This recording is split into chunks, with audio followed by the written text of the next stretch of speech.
Hello বন্ধুরা, তো রোজ লাঞ্চের প্রথম ব্লগে তোমাদেরকে জানাই অনেক অনেক স্বাগত। তো অনেক 3-4 দিন হলো আমি এই চ্যানেলটা খুলেছি। তো এতদিন অবধি শর্ট ভিডিও আপলোড করছিলাম, তো বড় ভিডিও বানানো হচ্ছিলো না। আজকে কাজের চাপটা কম ছিল বলে বড় ভিডিও বানিয়েছিলাম, আর আজকে রান্নাও করেছিলাম অনেক কিছু। তো রান্না করার জন্য দেখো যে কাঁকরোলের পুরভরা করেছিলাম, পুরভরা কাঁকরোল, তারপরে চাল কুমড়ো দিয়ে বড়া করেছিলাম, তারপরে রাতের জন্য কাবলি চানার তরকারি বানিয়ে রেখেছিলাম, আর করেছিলাম করম চা দিয়ে টক মুসুর ডাল, তার সাথে করেছিলাম দেশি মুরগির ডিম পোস্ত।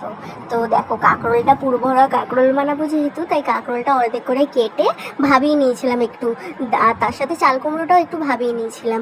নিয়ে দেখো কাঁকরোলের মধ্যে থেকে দানাগুলো বের করে নিচ্ছি। নিয়ে এবার চলো কাঁকরোলের পুরটা বানানো যাক। তার জন্য তেলের মধ্যে ফার্স্টে পেঁয়াজটা একটু ভেজে নিয়ে দিয়ে দিয়েছি রসুন, গোটাই দিয়ে দিয়েছি। দিয়ে তার মধ্যে কাঁকরোলের দানাগুলো দিয়ে নুন হলুদ লঙ্কা গুঁড়ো দিয়ে ভালো করে নেড়ে দিয়ে দিয়েছি নারকেল, দিয়ে ভালো করে ভেজে নিয়ে পুরটাকে ঠান্ডা করে শিলে বেটে নিয়েছি। জানো তো শিলে যদি আমি কিছু বাটি লঙ্কা হাতটা খুব জ্বালা করে, তো সেই জন্য মানে লঙ্কাটা না বাটারই চেষ্টা করি।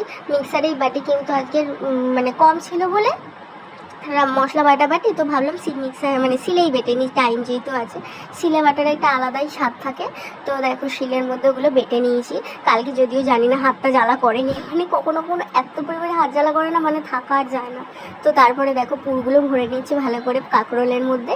নিয়ে কাঁকরোলের পুরটা না একটু আলাদাভাবে করেছিলাম কাঁকরোলের বড়াটা, তো ওটা পরে দেখাচ্ছি। তারপরে দেখো ডিম পোস্ত বানানোর জন্য নারকেল, সাদা সর্ষে, পোস্ত আর একটু কালো সর্ষে ভালো করে বেটে নিয়েছি। লাস্টে দুটো কাঁচা লঙ্কাও একবার বেটেছিলাম, বেটে তুলে নিয়েছি। নিয়ে হাতটা সাথে ধুয়ে নিয়েছিলাম। তারপর দেখো ডিমটা ভেজে নিয়েছি। নিয়ে তেলের মধ্যে একটু কালো জিরে ফোড়ন দিয়ে একটুখানি পেঁয়াজ বাটা আর একটা দুটো রসুনের কোয়া দিয়ে বেটেছিলাম, ওইটা একটু নেড়ে নিলাম। নিয়ে তারপরে ওই বাটা মশলাটা দিয়ে দিলাম, নারকেল পোস্তটা দিয়ে ডিমগুলো ফুটিয়ে দিয়ে নামিয়ে নিলাম ফুটিয়েই। তো ডিম পোস্তটা খুব সহজই মনে হয় আমার কাছে। তারপরে দেখো নারকেল আর এখানে বেটে নিয়েছিলাম সর্ষে, ওইটা চাল কুমড়োর মধ্যে একটা একটা করে দিয়ে তার উপর দিয়ে আরেকটা চাল কুমড়ো দিয়ে আমি রেডি করে রাখছিলাম, যাতে সব কিছু সেরে ওটা বানানো যায়। তো তারপরে ডালটা বানানোর জন্য করম চাগুলোকে ফাটিয়ে নিলাম, নিয়ে দানাগুলো বের করে নিলাম।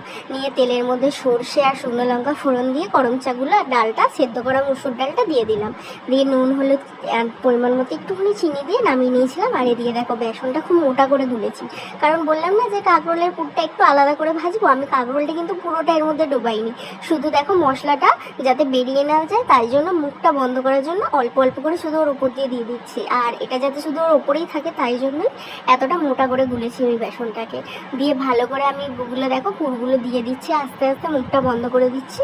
দিয়ে এবার তেলের মধ্যে ওগুলো ছেড়ে দেবো উল্টো পিট করে। দিয়ে লো ফ্লেমে অল্প করে ভেজে নেবো, নিয়ে নামিয়ে নেবো লাল লাল হয়ে গেলে। তারপরে ওইগুলো ভাজার পর চাল কুমড়োর বড়াগুলোকেও ভেজে নিয়েছিলাম। এখন এতই গরম পড়েছে আর ভাল লাগে না জানো, তো ওই জন্য কালকে টাইম ছিল বলে আমি মাকে বললাম যে আমি আজকে রান্নাগুলো করছি, তুমি আজকে একটু রেস্ট নাও, তুমি তো রোজ করো। তারপরে রাতের জন্য আমি ওই জন্য কাবলি ছোলার তরকারিটা বানিয়ে রেখেছিলাম, যাতে মাকে আর রাতেরবেলা আলাদা করে না বানাতে হয়, শুধু রুটি করে নিলেই হয়ে যাবে। তো তারপরে দেখো কাঁকরোলগুলো ভাজাও হয়ে গেছে লালচে করে। এবার কাঁকরোলগুলো তুলে ওই চালতার বড়াগুলো ভেজে নেবো। চালতার ছাল কুমড়ো দিয়ে চাল কুমড়োগুলোকে ভেজে নেবো। তো চাল কুমড়োগুলো দেখো দেওয়ার জন্য বেসনের মধ্যে একটুখানি জল দিয়ে দিয়েছিলাম, দিয়ে ভালো করে আরেকটু পাতলা করে নিয়েছিলাম, কারণ এটা তো একটু পাতলাই করতে হবে। দিয়ে ভালো করে দেখো লাল লাল করে ভেজে নিয়েছি। নিয়ে চলো এবার ভাতের থালাটা সাজিয়ে নিয়েছিল, গরম গরম ভাত, ডাল আর বড়া আর ডিম পোস্ত। তো খাওয়াটা কিন্তু জমেই গেছিলো, অনেকদিন পর এত কিছু বানালাম। তো ভিডিওটা কেমন লাগলো বলো, ভালো লাগলে একটা লাইক করে দিও আর পেজটাকে সাবস্ক্রাইব করে দিও।